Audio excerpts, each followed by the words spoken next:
The expectant mother's eyes widened as the German shepherd, Max, continued to bark at her.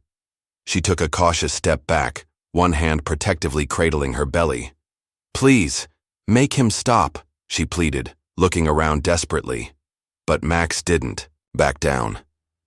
He growled low, his muscles tense, his gaze locked onto her as if she were hiding something dangerous. Tom exchanged a glance with the other security officers.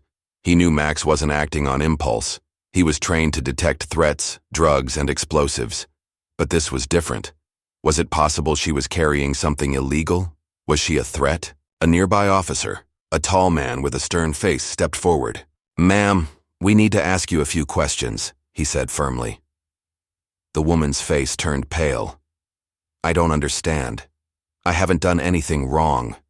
Her voice trembled, panic creeping in. Passengers whispered among themselves, their eyes darting between the woman and the barking dog.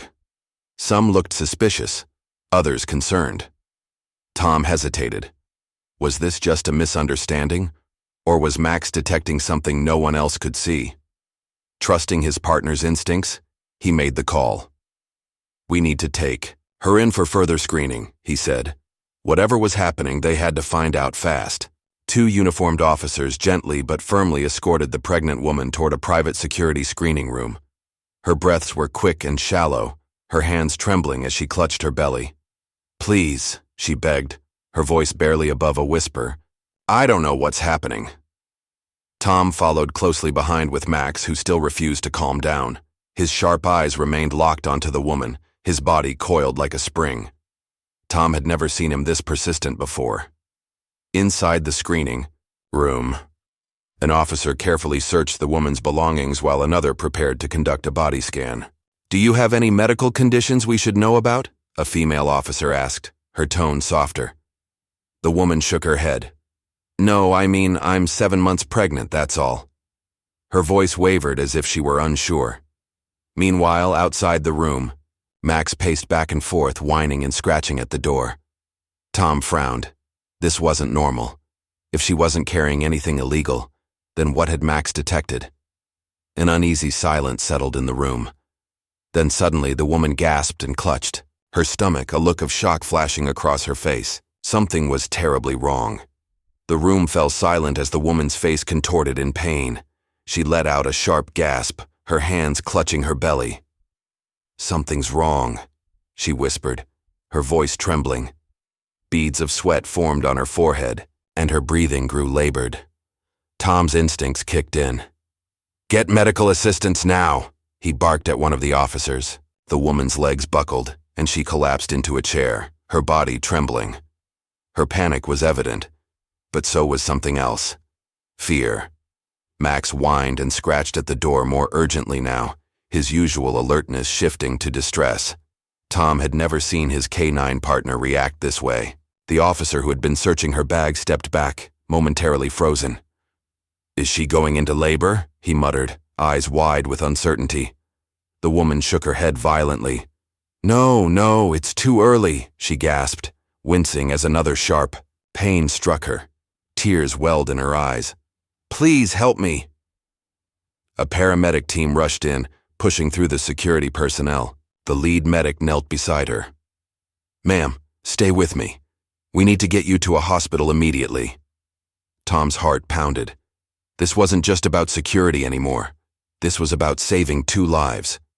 The paramedics worked swiftly, checking the woman's vitals as she groaned in pain. "Her pulse is erratic," one of them murmured. "We need to move now." As they prepared to transport her, Max suddenly lunged forward, sniffing the air with renewed intensity. His ears flattened and he let out a low, uneasy growl. Tom's stomach twisted. Something was still wrong. Just then, one of the paramedics noticed something strange. "Wait," he said, his eyes narrowing. He carefully pressed his hand against the woman's abdomen, feeling for movement. A moment later, he froze. This isn't just early labor. Something else is happening. The woman's breathing became ragged, her face pale. Tears slipped down her cheeks. "I don't know what's wrong," she whispered, her voice breaking. "Please, just help my baby."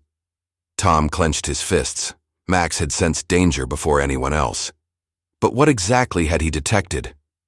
The answer came in a chilling moment. One of the paramedics turned to Tom, his face grim. "There's an internal rupture. If we don't get her into surgery now, both she and the baby won't make it." Tom's blood ran cold. Max hadn't been wrong. He had been trying to save their lives. The airport erupted into chaos as the paramedics rushed the woman toward the ambulance, their voices sharp with urgency. Tom and Max ran alongside them, weaving through stunned passengers who had stopped to watch. The woman's breaths were shallow now, her eyes fluttering as if she were on the verge of losing consciousness. "Stay with us," one of the paramedics urged, gripping her hand. "We're almost there." Max, normally steady and composed, whined anxiously, his eyes never leaving the woman. It was as if he understood the gravity of the situation. Tom felt a lump rise in his throat. Had it not been for Max, they never would have known something was wrong in time. As the paramedics lifted her into the ambulance, the woman turned her head slightly, her lips trembling. "Thank you," she whispered, looking directly at Max. The German Shepherd let out a low, comforting whimper, his body tense with anticipation. Tom gave him a reassuring pat. "You did good, buddy," he murmured. The ambulance doors slammed shut, and within seconds it sped away, sirens blaring. But as Tom watched it disappear into the distance, one question still haunted him. Would she and her baby make it in time? Hours passed, each one stretching painfully long. Tom sat outside the hospital with Max by his side, his fingers running absently through the dog's fur. The German Shepherd had finally calmed, though his ears perked up at every passing sound. Tom understood why. Max was waiting for news just like he was. Finally, the door swung open and a doctor approached. His face was unreadable at first, making Tom's stomach tighten. But then a small smile appeared. "She made it," he said. "Both mother and baby are stable." Tom exhaled, realizing he had been holding his breath. "Thank God," he muttered, glancing down at Max. The dog's tail wagged slightly as if he too understood the relief in the air. The doctor hesitated before continuing. "There was an undetected internal rupture," he explained. "If she hadn't gotten medical attention when she did, she and the baby wouldn't have survived." He shook his head in amazement. "I don't know how your dog sensed it, but he saved her life." Just then, a nurse stepped forward, holding a note from the mother. It had only a few words, but they made Tom's throat tighten. "Tell the dog he's my angel.